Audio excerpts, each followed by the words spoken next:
The topic given to me is transformative leadership in ISRO. I think all of you know today we have been looked upon as one of the successful organizations with the creditable achievements in terms of the science, technology domains of many institutions in this country.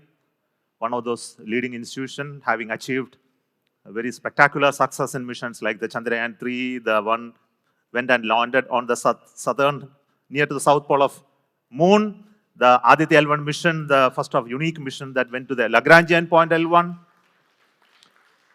The Gaganyaan program that we are piloting now, one of the missions that happened last year, the XPOSAT missions, and many, many others that really happened, really captivated the imagination of the country. The organization is now put on a high pedestal with great expectations in the future. And we also have so much of programs and possibilities that has been unveiled to us by the government. And we are working very hard to meet them in the next many years to come. So with that inspirational journey that the organization made, today I stand here as the chair of that organization, representing thousands of people who are actually building, creating it for the nation with great amount of passion. So what I would like to talk about is what made this click in an organization like this in a governmental setup. This is something many people ask me, how it happens in an organization like ISRO, which is again a typical bureaucratic governmental organization, though it's a technology organization. How such a complex missions can really happen. And I would like to talk about the story about this element of leadership and the inspiration that we create for the people who join this organization through one simple factor, which is something we call the culture of the organization. And this culture, of course, you can say culture is not definable in words, but it comes out of the way we live through it.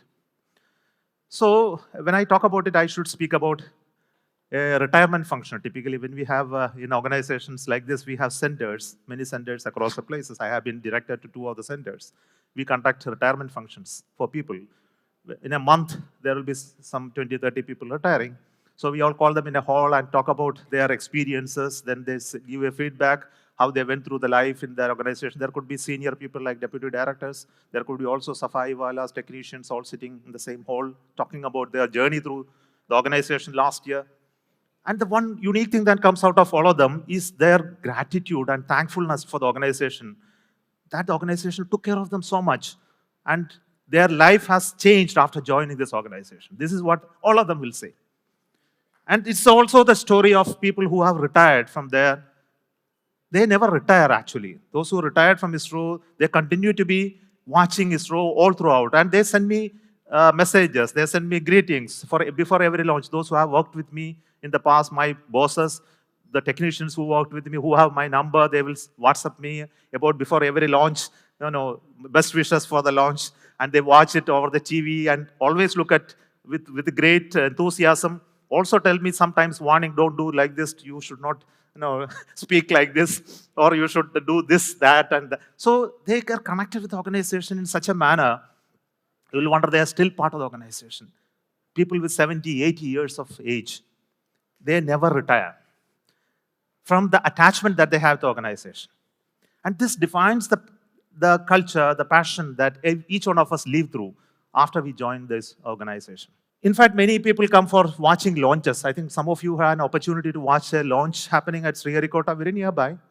I don't know, some of you would have the opportunity to come and sit there in a control center, or maybe they are around, see how the people work on a launch day with a lot of tension. You think that there are a lot of tension, but you won't see any tension around. People are calmly sitting in the consoles, doing some work or the other. And just like that, the launch takes place. There is no hurry, there is no rushing, there are no complexities. People are at ease, trying to do professionally a mission like a rocket launch. And this has been seen by many people who have come there, our invitees, guests who come there recently. One of the person who came was Mr. Vijay Raghavan, who was the CEO of the Technopark of Kerala. He came there, he was there with us for 2 days. He saw how each one of us are behaving during that time to a preparation for a launch, and actual launch take place, and he wrote an article in his Facebook page. I talked about the way he looked at the organization, how they managed such a complex activity like building a rocket and launching on a launch day, and the type of coordination and the the ease at which it is all happening, it really surprised him. How it happens in a country like this, a disciplined, very organized way of conducting a launch. That itself shows how we professionally, the whole team has come up over the ages. It didn't come just like that. It came through a creation of an organization by eminent people. I think this is something which I would like to speak today. Let us go back to 1960s. 1960s were the space age. The competition between Russia and America was going on. Who will be the first to send a man to the space? Then, of course, Russia became the first one, followed by the Americans. On 12th of April, I think it's 1961, Yuri Gagarin went in the May, Alan Shepard went. But in 1960s, what we were doing, we were not having any space program. We were just imagining that we will build something. And there were two young people, Sarabhai and Baba, dreaming about space activity in this country. And the one thing Sarabhai did was, during those Cold War time between Russia and America, he was able to bring space system elements from each of these countries. He brought a rocket from US, he brought the launchers and other related systems from Russia. The computers came from France. And we had the first launch of a sounding rocket in the 1960s. From the hardware that was brought from different nations. And that was the type of influence Sarabhai was having at that time globally. Though we were not a rocket power, not a space power at that time, he was able to bring such elements from these nations to build a first time a rocket. Not actually build, it's actually assembly and launching from Tumba Equatorial Rocket Launching Station. He was the person who envisioned the whole space program, and he made sure that the narrative that was put in front of the decision makers at that time is for the society. He gave some examples. Some of you may be knowing about the SIDE program, where the communication experiment was conducted through the villages. Thousands of dishes were put, and an American satellite was brought and put on top of India. Beamed television programs communicated to the public that it is possible for government to speak to the farmers and village people on how science and technology can be used for various elements of even agriculture, many other activities. Much before television started in India. That time, some of the programs were made by Akashvani. Akashvani was doing the program creation at that point in time. So much later, Sarabhai created the organization that we know today, the ISRO. Came out of the initial organizational elements, which I don't want to go through. But then Sarabhai's time was mostly a random work. What are the missions required to be accomplished? Rockets to be built, satellites to be built. That was no clarity at that time. But everybody was doing something or the other. Somebody was developing propulsion, somebody was developing sensors. They were doing aircraft-based experiments. R&D was going on various domains. So it was not really mature to build a rocket or a satellite at that point in time. But Sarabhai was such an inspirational person. When he visited a center, it was like a festival at that time. He will come and then sit with everybody, then discuss scientific elements, the type of work you are doing. Somebody will show some experiments, and there will be a lot of jubilation after that. And he will be working throughout the night along with the people whenever we visit Tumba. I used to hear the stories of those visits at that time. But after his demise came Satish Dhawan. I think all of you know about Satish Dhawan, who was a professor, director of the Indian Institute of Science, Bangalore, and he became the chairman. And he brought in big change in the organization. The random walks that was happening at that time, Sarabhai's time, was converted to a very directional programs. And he created the SLV3 program.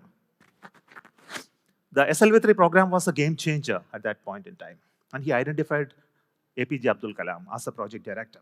And he said that, this whole story I know from some of the seniors. I discussed with them those genesis, and these are the information which I collected over a period of time. Some of would have been written, sometimes may not be written down in the history books of ISRO. Satish Dhawan took a decision that this random walk is not right, and he closed down so many programs that was happening within the organization. He said that all of them won't lead to a outcome, and decided that some of the outcome that we require is we have to build a rocket, we have to build satellites, we have to build applications, and he only allowed those programs which will give results. So many things were closed down at that time. There are still criticisms in the organization. Many things we started at that time, like cryogenic technology programs, were still there at that time. He closed down that because we were not even building liquid engines. So how can we work on cryogenics when we don't even know the fundamentals of liquid propulsion? But then it was a game changer. It actually resulted in building the SLV3 program. Kalam, and anyway, I'll talk about Kalam and his influence in the organization much later. But then Satish Dhawan was very clear that unless we have a focus on some targets, we are not going to produce results. So it produced our first of the satellites, Aryabhatta, Bhaskara. Then came the SLV3 program. After that came the ASLV program. And even Dhawan diagram, we all call Dhawan diagram. He brought a visionary diagram at that point in time, a graph which depicts what are the type of launch capability that we will build over the years and what type of rockets are that are going to come. He actually predicted the genesis of our PSLV, the GSLV, etc., even at that point in time when SLV3 was just taking shape. He even predicted the scale of activities in satellites and what type of satellites in both in remote sensing communication are going to come in next 20 years of time. And we still know that Dhawan diagram, though it would have changed its the characteristics, its nature of sensors and things like that, but it actually gives a visionary nature of that particular person, how he foresaw what all things we are likely to do. And the most important thing he did much later was the connect between ISRO and other institutions in this country, for example, ministries and departments, who should ultimately use the outcome of the space program. For example, if you want to use agriculture, if you want to use satellites for remote sensing for weather predictions, even the cyclone warning, disaster mitigation, water resources, it cannot be done by ISRO, an organization like ISRO. It has to be done by the corresponding departments and ministries. So created mechanisms by which the interaction between the Department of Space and departments of various other ministries are actually created through, there are many organizations and committees that he created so that these discussions takes place, the user demands are aggregated and built into satellites.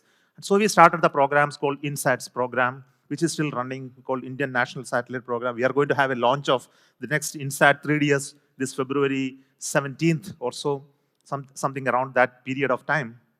Then the NNRMS, National Natural Resource Management Programs, which actually created a lot of databases for agriculture, the water resources, land revenue records, the cartography, etc., came out of such engagements. And we had a connection between the IMD, the Indian Meteorological Department, which actually assimilates much of the weather-related information into the prediction models, etc. So those were the type of activities those chairmen at that time did for a country like India. How you really bring the result of the space program to the benefit of the people.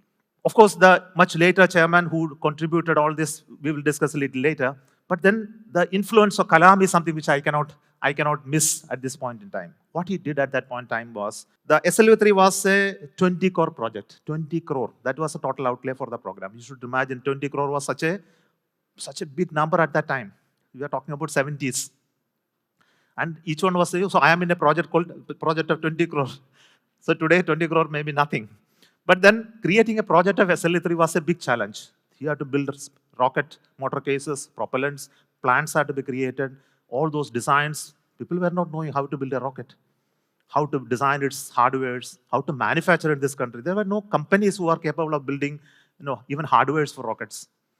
So people were sent across the country, developed industries, where they could make steel motor cases, composite motor cases, structural hardwares from HAL. So we worked with HAL to create that facilities there. Testing facilities were created at Sriharikota.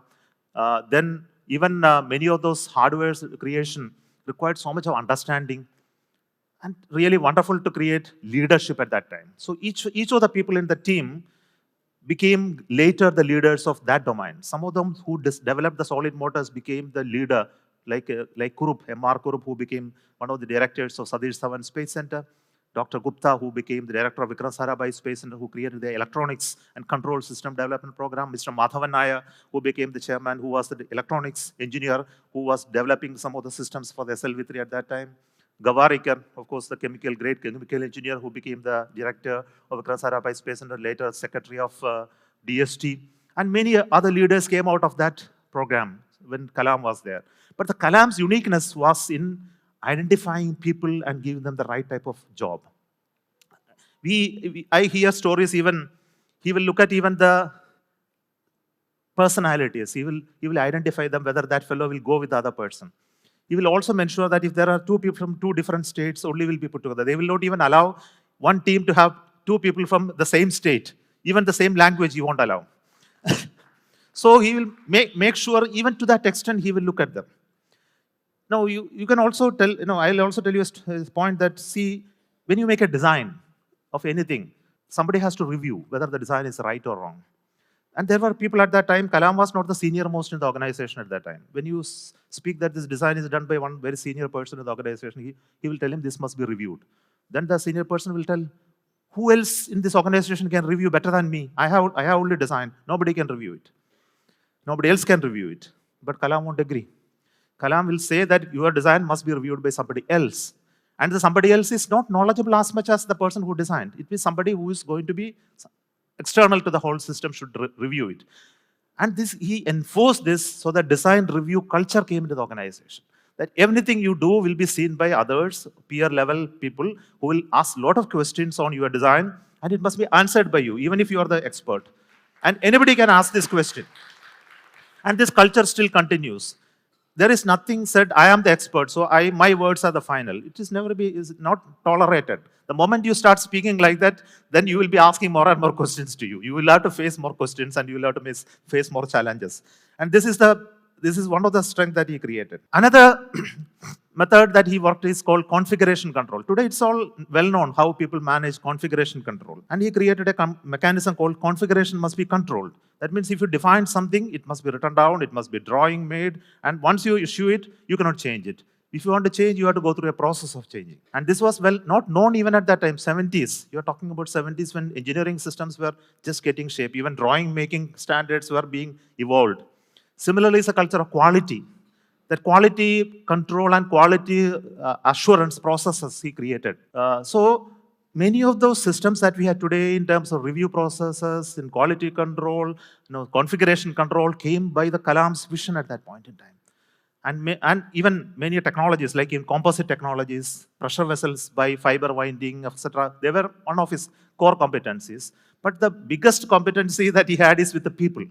I think we know much later, as Kalam, as the President of India, how he influenced people and made leadership out of just ordinary people. When I joined much later, all these stories were prior to my joining the organization. I joined in 1985, the organization. When I joined, Kalam was just leaving the organization, and he was not,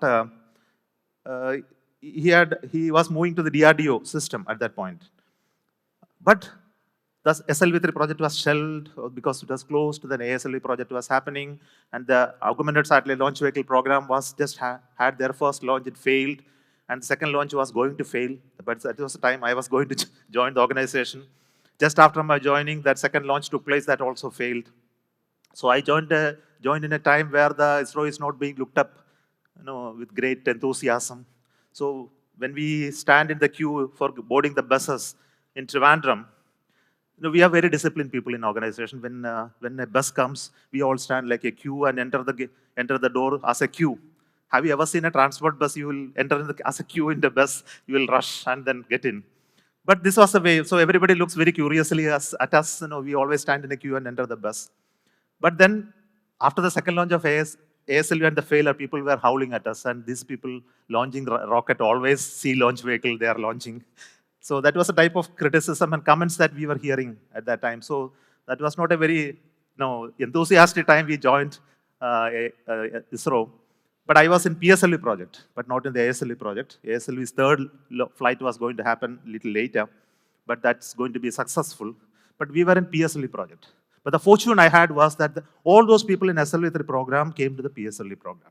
People like Madhavan Naya was there, and many others who were deputies to Kalam. And when I joined, I could see Kalam's presence everywhere. And many of them were almost like Kalam. They will be physically different, name is different, but their nature, their approach to problem, approach to people were almost like Kalam. So his presence was invisibly there in the organization. And I should speak about my boss, who later became my boss, was Mr. Ramakrishnan, who was the director of VSSC later. He's no more. Such a gentleman. And I worked with him for almost 20 years, and he never allowed to leave him. Wherever he moved, he will take me along, whether division change or group change or project change. See, the point here, what I am telling is that they were picking people from the organization. They will identify people who will likely to be leaders. and they will mentor them to become leaders. This is the way they do. I'll tell you some stories how my boss helped me to become a leader, to become what I am today. Because this itself will explain how in critical situations when we pass through, how he stands with me, how he takes, when I fail, he takes the responsibility. Kalam would have spoken about these stories about Dhawan many times when he faced the first failure. And Dhawan said, you don't speak, I will come to the press and I will speak about it. And it became successful. So Dhawan said, you go and speak. Same thing I also experienced, and many others would have experienced. I'll tell you one story. It was not a launch failure because I was not a project director at that time. I was just an engineer in PSLE project. I was doing the assembly of a satellite. That was METSAT, called, I think, later named as Kalpana. When the assembly was going on at Satish Dhawan Space Center, and I was in charge of the assembly, the satellite was just being lowered into the rocket to assemble. So I was looking at it as a supervisor of that assembly process. And when it was almost at the end of the assembly, I heard a sound, click sound I heard. I was not able to understand why there is a sound like that and that should come. But almost they were assembling the bolts and tightening final thing. Then I said, it cannot go. I heard a sound. It must be opened. I opened the joint, lifted it up again, and so inside, the engine of the satellite hit the rocket. Some parts inside and just broken. Of course, what happens in a situation like this, that it's a very dangerous situation now that the whole launch is postponed. Chairman ISRO, Mr. Kasturirangan is there, and all of people are there. I made that mistake, and that it has hit already, and it has broken. Now, what to do? Launch is postponed. Then somebody came and told me that you are going to get a big firing today from Chairman ISRO. So get ready. So first you make a PowerPoint presentation on how this whole thing happened. So I immediately prepared. Everything is ready. So the meeting is being called. Kasturirangan is there. I am sitting in the back row somewhere. And Ramakrishnan came and told, you are not going to present the PowerPoint. I am going to present the PowerPoint. I am going to tell how it happened. So he took the responsibility on him that I am going to explain how it happened. And then Kasturirangan just came, who was there at that time. Then I stood up. He didn't speak a word about why it happened, nothing he asked. He said Ramakrishnan to make the presentation. But then what happened later is that next 48 hours, we corrected it, and the assembly is again going to happen. Then who is in charge? I am the same person. They told I myself was in charge of the next assembly. In a situation like this, if you had made a mistake of this nature, and mistake of also identified why it happened, all that explanation I don't want to give. But the point is that after 48 hours, which I did not sleep, really, I know in the last 48 hours, we were doing a lot of experiments to prove that the whole hitting and damage did not cause any damage to the engine through a mock-up exercise that was happening in the ground. We were making fixtures. We were doing so many tests to prove it. After all that proof, Chairman ISRO gave clearance to go ahead and assemble. And when the next assembly was happening, the same person in charge, me, was assembling the same satellite with that correction. And nobody said that you are now not fit to assemble it. You made the mistake, so you don't assemble, somebody else assemble. That decision was not taken.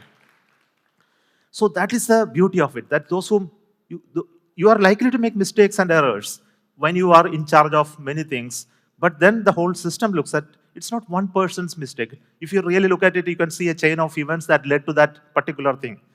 So if you understand that, and then people will stand with you, they will help you to overcome that challenge of facing a problem, you will realize that once you put that person to solve it and overcome it, he becomes a much better leader, much better leader. He will be able to understand similar situations in the future, will take care of it much better than anybody who is going to be a novice. This is not one experience that I have. I have many experience of this causing problems. Even Ramakrishnan, he himself say, the SLV3 first launch was a failure. All of you know SLV3's first launch was a failure. Kalam would have talked about it. Mr. Ramakrishnan, my boss, was the person responsible for that particular system that failed on that day. There is a fuel valve which leaked, and the leak was happening, and the camera was looking at it, and the camera was not able to identify that was a fuel, because at that time, black and white camera was only available. Through that, the color of that gas leak was orange in color. If it was a colorful color camera, we would have picked up at that time, and the entire fuel was lost. And Ramakrishnan today, even today, he feels so much pain in his heart, because my system that failed caused the failure of SLV3. But nothing happened to Ramakrishnan. As a person, he was put still as one of the leading propulsion expert in ISRO. He developed so many things. He is the person behind the second stage of PSLV. He became the director of LPSC. He became the director of ESC. He was put at a higher pedestal, even though the first of our system we built in SLV3 failed. Same story being talked about by Dr. B. N. Suresh, who was later the director of ESSC. He speak about the first failure of PSLV. The first launch of PSLV failed. I think some of you may know why it happened. It went into a error in the third stage control system for the PSLV. The control system failed because there was a signal reversal. When it was supposed to do in the positive direction, went in the negative direction. Dr. Suresh, who was the person in charge of doing the software development, sign checks, etc. He himself, many a times, he said it was my failure that caused the failure of PSLV. Dr. Madhavan Nair was a project director of that time, but Dr. Suresh was still feeling the pain of his failure. But nothing happened to Dr. Suresh. He continued to remain as a major leader in the control guidance and design. He made it correct in PSLV. He became architect of many future rockets of PSLV, GSLV Mark III. He became mentors of many top scientists, including Dr. Shivan. I think you know his chairman. He is again a control and guidance expert under the tutelage of Dr. Suresh. So what I am telling is people do face failures in the organization. I gave some examples which I came across to tell you that in any organization, people do fail. And only those people fail are the ones who will actually do something very different, very innovative, very courageously, taking risks. They only fail. And if you do not support them, if you do not stand with them at those times of crisis, you are not creating great leaders in an organization. And it's very important culture that we have created internally in an organization. And there are many failures in my life, small, minor, major. One of the latest was SSLV, Small Satellite Launch Vehicle, which I myself think I have done a lot of architectural design, but the first launch was a failure. And we corrected it, and we made it again successful the second time. Even at this part of my career, I had to face failures. Though we talk about a lot of successes, one of the learning ground for us in leadership is how to handle failures. I think this is well taught in the organization. I will only also talk about some of the other attributes that distinguish people in other organizations to this. One of the important elements is the inspiration that we create in the organization. For those who join first in the organization, unlike many other organizations, we don't create training. You go through an intensive training in the rockets and spacecraft technology, and then finally you place you somewhere. Absolutely not. We don't do that. We give no training to anybody. So I'll tell you my example. When I joined the organization, my boss was Mr. Sanyal. He's from West Bengal. He was a very towering personality in the SLV3 time. So he was speaking to me, and he said, he supported through senior people were there. I am supposed to be assigned with one of them. Then he gave me a choice. For 1 month, you observe your senior people. After 1 month, you tell me which is the boss you should report to. Can you ever imagine an organization such an opportunity comes to you? So he gave me the freedom to observe those people and then select at the end of the 1 month. And after 1 month, he called me and said, with whom you want to work? Then I said, Mr. Janardhanan. Then I joined with him. So this is a way that we even pick your boss. So, but I don't know whether such opportunities are available to everybody in the organization, but my experience is my experience. But then much later, after working with him, Mr. Janardhanan, for many years, and all of us were in the PSLV project at that time, and none of us knew anything about rocket. This is a frank statement. Except for Mr. Madhavan Nair, Mr. Perimal, who are the veterans of designing rockets, none of us, including Mr. Janardhanan, who my boss, he was doing some other work. He was not designing rocket or rocket engineering related activities. And the first day when I joined, I was given 5 tasks. And I didn't know how to do this. I was wondering 5 different designs and activities that I should develop for this rocket. PSLV, I mean. I wrote on a nice book, and then I was wondering and going around with people whom I should consult and ask some people how to do this. What are the ideas? How to do this? So it was like people going around and finding out those answers in a library. So I went to library, I went and met so many people. So it was type of a Gurukula system that we have created in organization. If you really want to do something, there is a great opportunity for you to go and find out and do. And if you don't want to do anything, it is equally possible in the organization not to do anything and still survive. So, so this is the way it is. So it's not like in a corporate organization that you are looking at somebody, you have this deliverables, you have these targets, you have to make this happen. Nothing like that. It is an individual initiative that will actually help you to drive through the organization. Those who have the drive, you have the passion, you have the desire to do things, can do great things. If you do not want to do it, it's equally good. You don't want to do it, you will not grow in the organization, you will remain static at this time. So the whole of ISRO is created based on your willingness to contribute more, your willingness to design and develop it, your willingness to take risks, your willingness to be passionate. And that is being noted.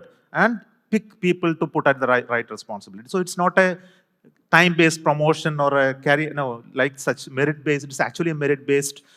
People are picked to handle tasks. So this is yet another characteristic. But then the biggest nature is the ability to learn.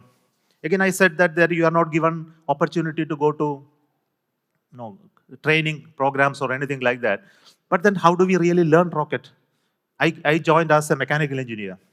I had no background of rocket design. I had no background of propulsion, not even any specialization at that point in time. But I designed so many items in the PSLV after I joined.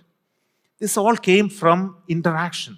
And there is a great amount of interaction happening in the organization throughout your life. For example, if you look at your many of you may be employed in some organization that your ability to talk to the top boss could be very limited. No, sometimes you will have no opportunity to even speak your heart. You do not agree with that view. You have an opportunity to ask questions.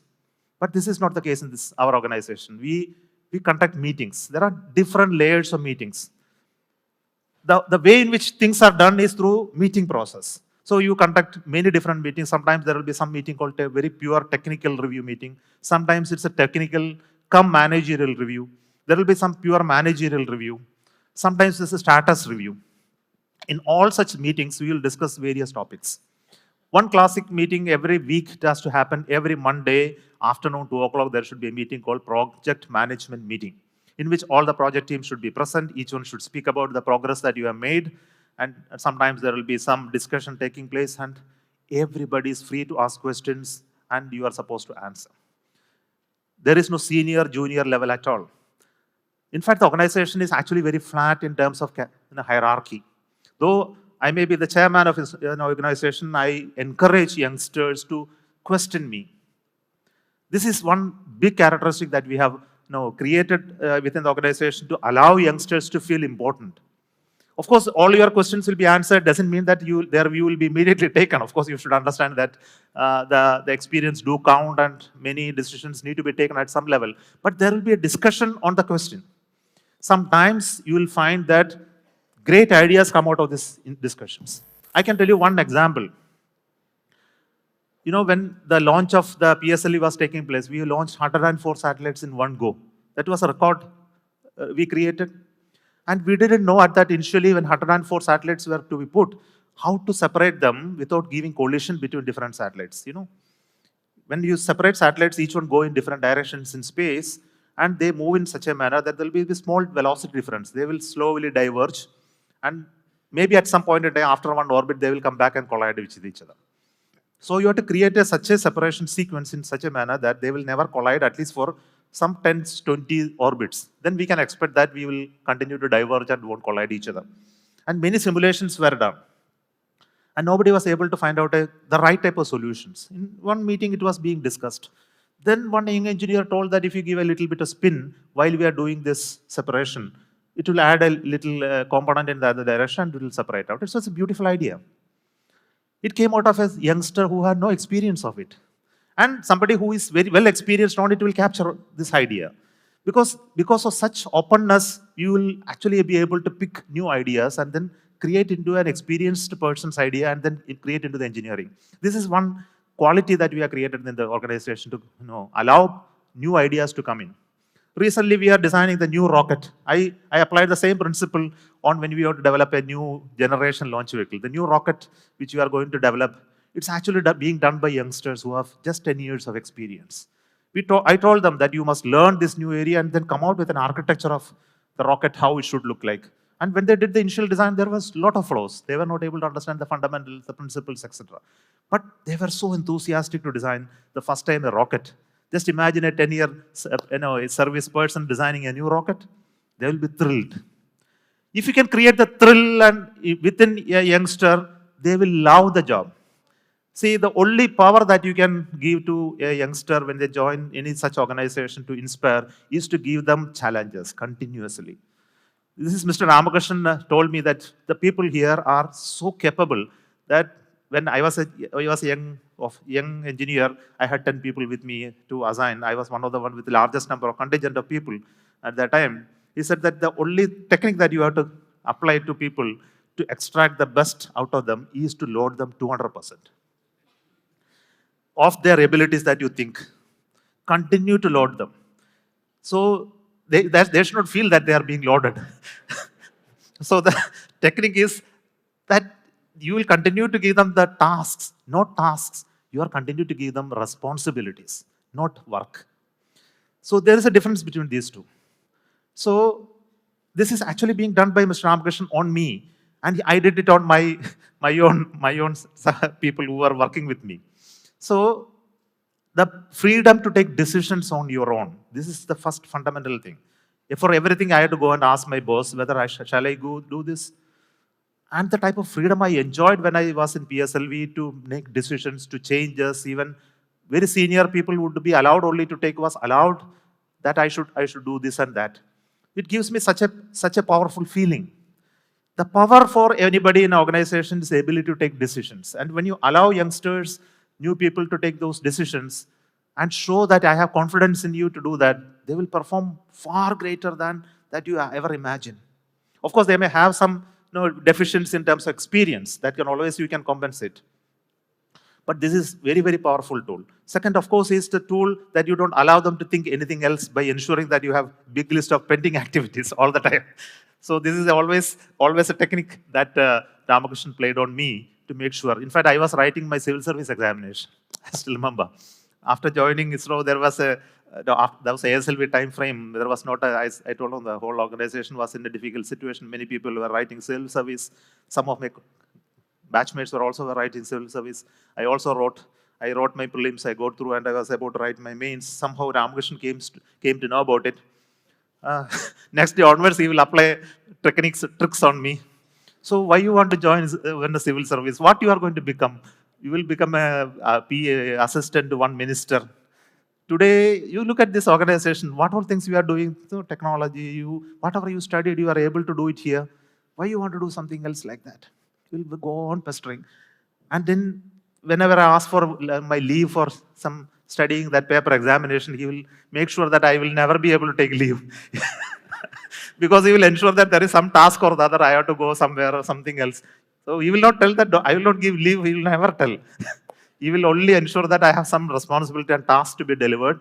So it will, in my conscience, I will not feel that I should go away and then do some work. No, studies for myself. That will never happen. But some of my classmates, batchmates who were having difficult bosses, they succeeded in becoming the civil service examination, became IAS officers. Because their bosses were not that good. So that was my disadvantage at that point was I had an extremely good boss that I couldn't leave the organization at that time. Of course, my classmate, Mr. VP Joy, who became the Chief Secretary of Kerala, who just retired, we joined on the same day, at the same time at Vikrasara Space and worked for almost 2 years in VSSC together. He became an IAS officer and later many others also. So this just to say the part of the inspiration of the boss, how he influenced you to handle this. And Ramakrishnan was not an exception, I want to tell you. I took him as an example because he was my boss, but there were many such people. The whole of the PSLV project were such people. Mr. Madhavan Nair, who became the chairman, who had directly worked with him, who really inspired by his ability to understand topics. He was an electronics engineer, but he will handle propulsion, structures, thermal, control, any topic on the world with such an ease that you will really wonder in what domain he is actually an expert.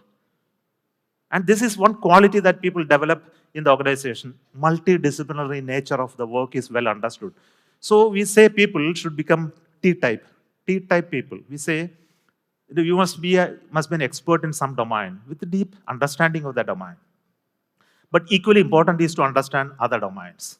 So the flatter part is not very deep, of course, but you have some understanding, respect for other domains. But at least in one domain, you should be an expert. You can be expert in multiple domains. But you have to understand that a complex system like Rocket is always built by multidisciplinary approach. It can never be built by one expert. You would understand other domains. So the great leadership in an organization is one who respects domains other than yours. This must be applicable to many, many other areas. It's not unique to rocket technology alone. If you are building an automobile or you're building a complex aircraft, or you are building a bridge or a complex projects like this, unless you understand the role played by others other than your expertise, you are destined to be doomed. And this quality is very, very important. So for that, you need to actually understand what that domain is a little bit. Because every domain, once you live through that, you will understand it's so complex and so deep in understanding.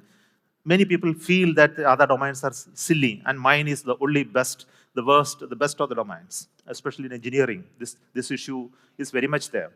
So this became one of the important learning ground for me to become understanding many other domains. When I took my master's in the Indian Institute of Science, that was much later. After 10 years of my work in PSLV, after the first launch was successful, I was allowed to go for higher studies. I went to Indian Institute of Science and studied my domain of structural dynamics and control. But then when I was working in ISRO, I realized that I should learn this technique of understanding multidisciplinary interaction. Always there was a fight going on within two people whenever in meetings. Meetings are the place where we understand complexities of engineering design. So one fellow is called structural dynamics, another area is called control. And there is so much of interaction. I think some of you may be understanding this, may not be understanding it. But rockets are very flexible items, and controlling a flexible item is difficult. So we have to make these two complex problems meet, and they always fight each other in the meetings. You don't understand this domain, you don't understand generalized matrices and things like that. So I thought I should study this. When I went to master's, I made sure that I will study this. And when I came back as a project director of GSLE Mark III, I was able to appreciate this much better than what it was happening later. I think no longer that fight is happening in the organization. I could correct it and I could change it in the organization much later. So this only tells you that this organization gives you such an opportunity to learn and improve your skills. Finally, I would like to tell you, because time is up, I think we'll have to have some Q&A, is to tell you that the organization gives you such a freedom. I think everybody enjoys freedom.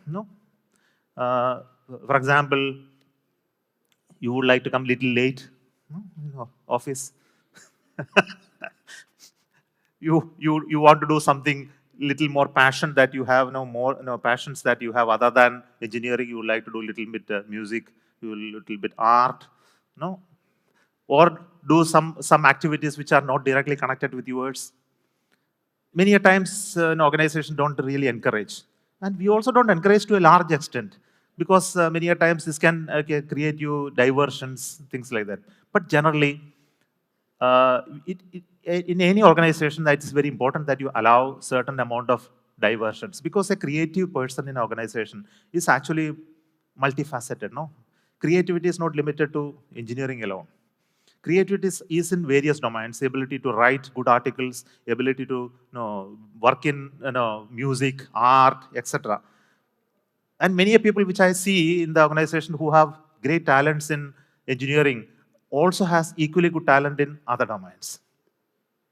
And this is something very, very important.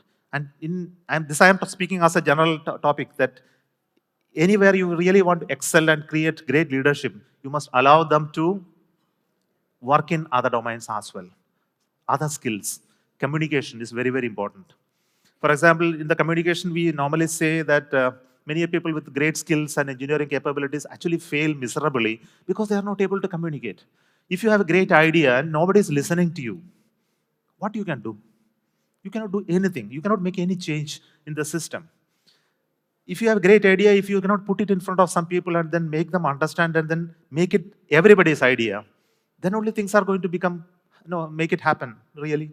So the communicative skills that need to be improved over a period of time, it has to happen.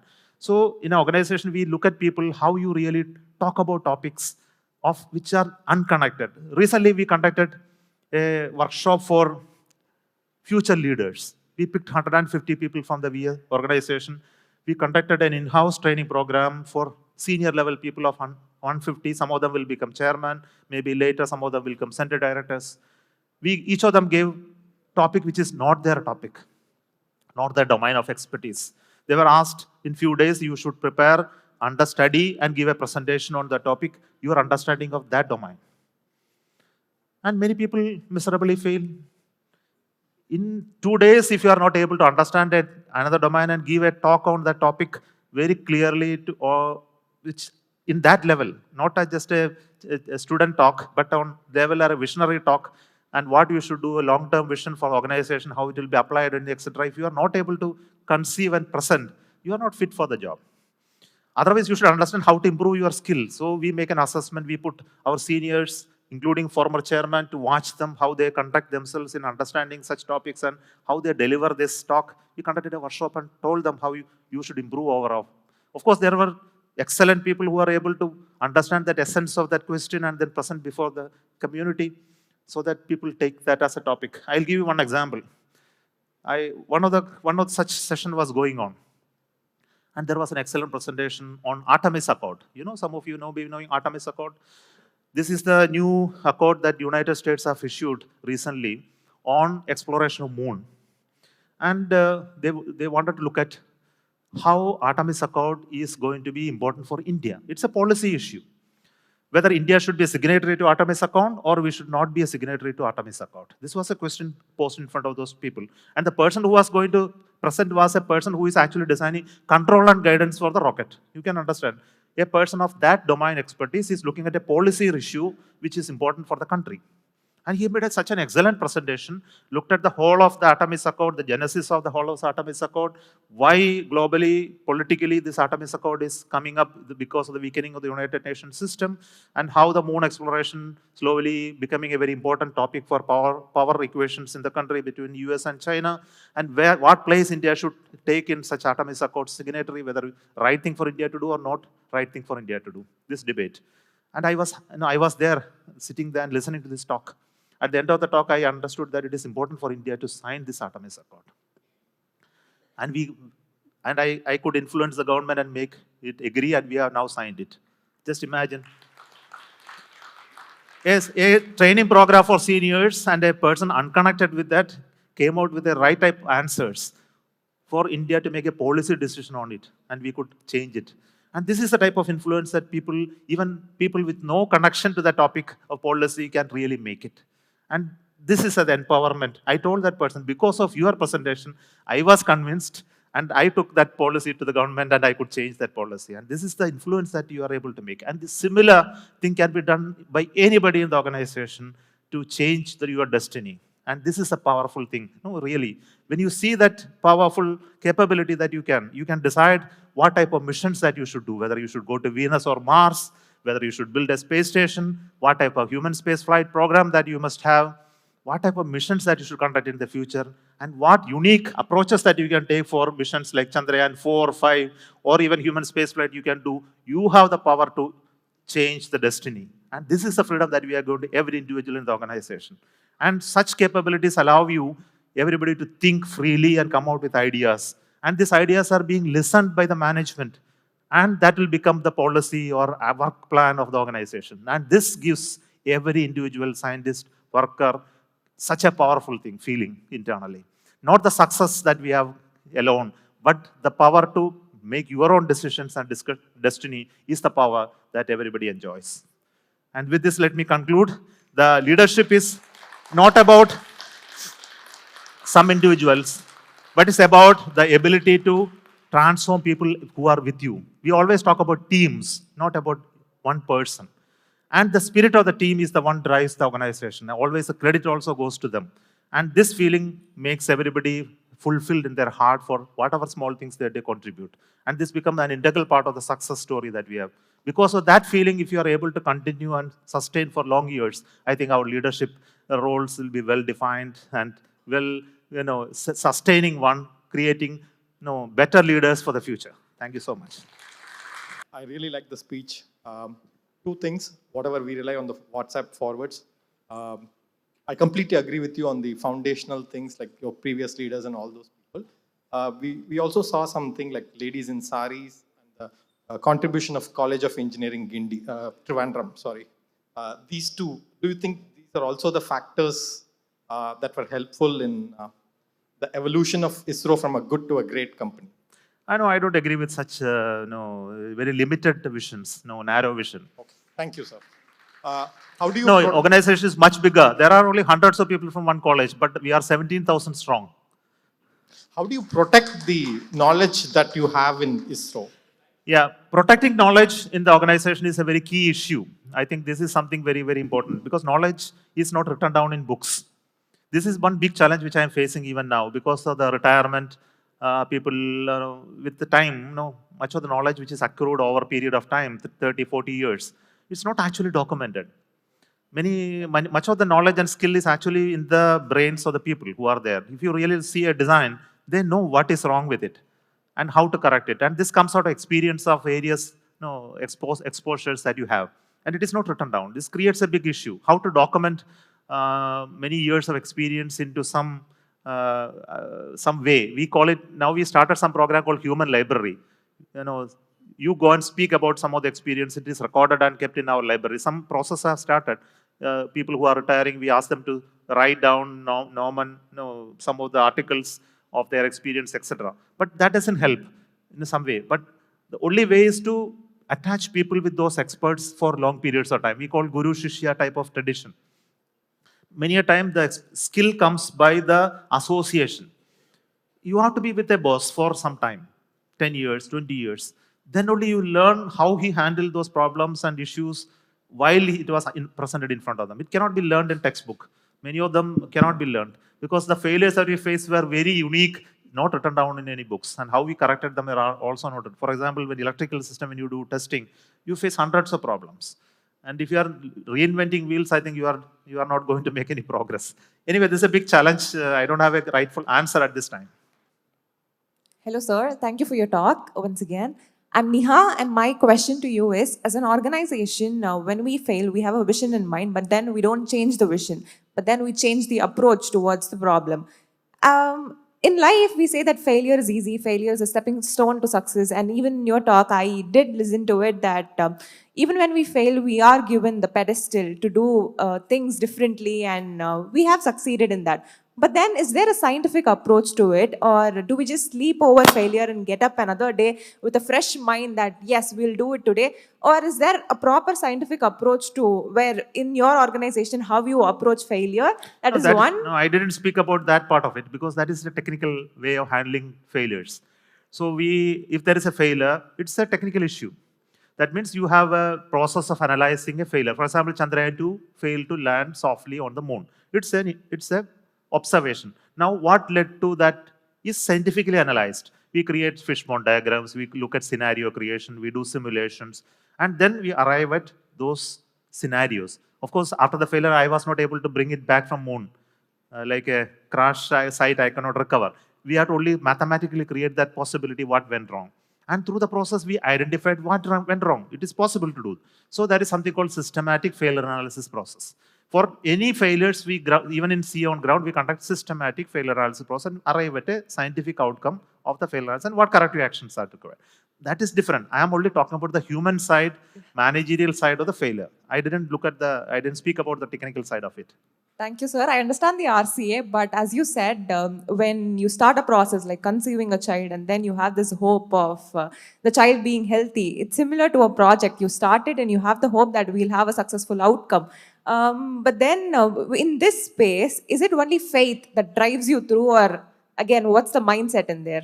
I couldn't understand your question essentially. What exactly is the question? Like in the dark space, when you start a project and you hope for a good outcome of it, is it only faith that drives the entire project, that we will be positive No, throughout? it's nothing like that. See, every project is a goal-oriented thing. A project, by definition, has to have an outcome.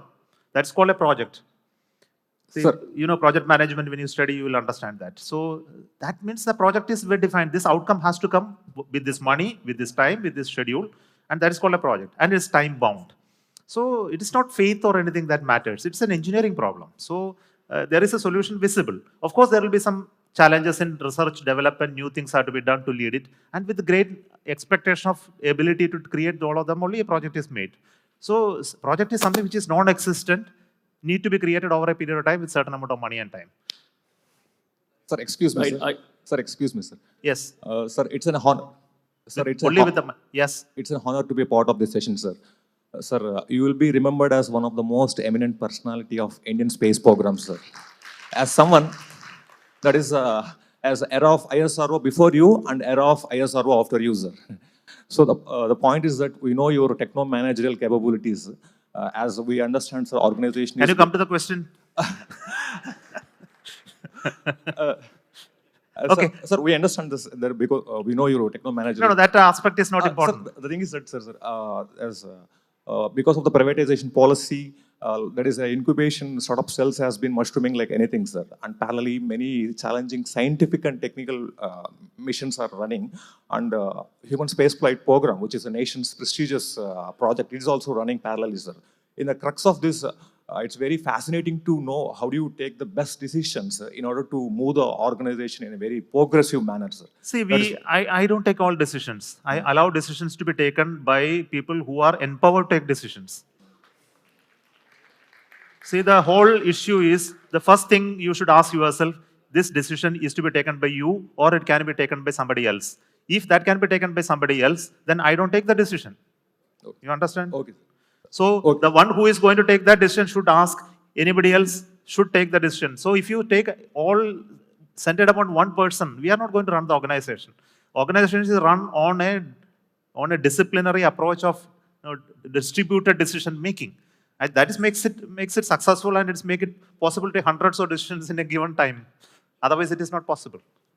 Can we expect school children to launch satellites or individuals to launch satellites also?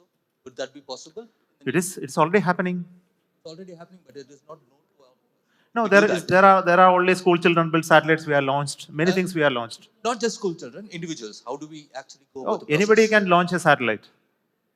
So only thing that you have to have a design, you have to have a satellite, but you need an authorization. If you are interested to build a company to make and launch satellites, yeah, you can approach InSpace, which is a authorizing agency, hand-holding it. They will help you in terms of technology, in terms of facilities. You can also seek ISRO's support to build it.